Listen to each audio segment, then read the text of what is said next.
Ever wondered how computers understand different types of data? It's all about data types in computer architecture.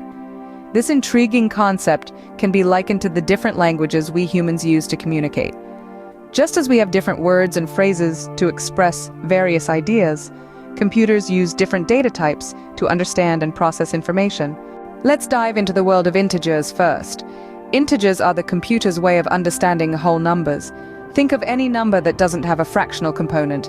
That's an integer. In computer speak, you'll hear terms like int, short, long, unsigned int, and these are all different types of integers. Output. Next up, we've got floating point numbers. These are the computer's way of dealing with numbers that do have a fractional component. It's how your computer understands and stores decimals and real numbers with very large or small magnitudes. Float, double, long double. These are all examples of floating point data types. And then there are character data types. These represent individual characters such as letters, digits, or symbols. They're typically encoded using ASCII or Unicode standards. Char and WCHAR_T are examples of character data types. Boolean data types are a bit different. They represent logical values, usually either true or false. They're often used in conditional expressions and logical operations. In some programming languages, Boolean values are represented by integers, with 0 for false and 1 for true. Strings, on the other hand, are sequences of characters. They're like sentences in a computer's language. In low-level computer architecture, strings are typically represented as arrays of characters terminated by a null character. Then we have pointer data types. These store memory addresses, allowing programs to access and manipulate data indirectly.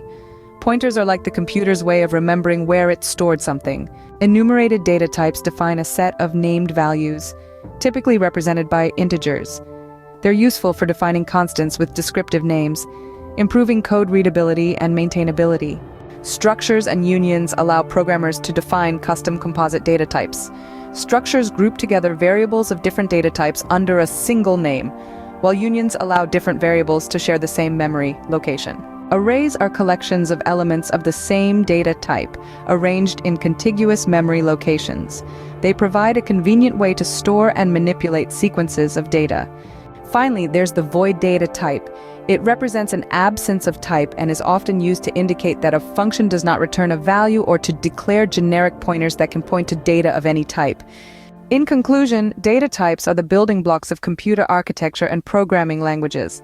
They're the computer's way of understanding the world and processing information.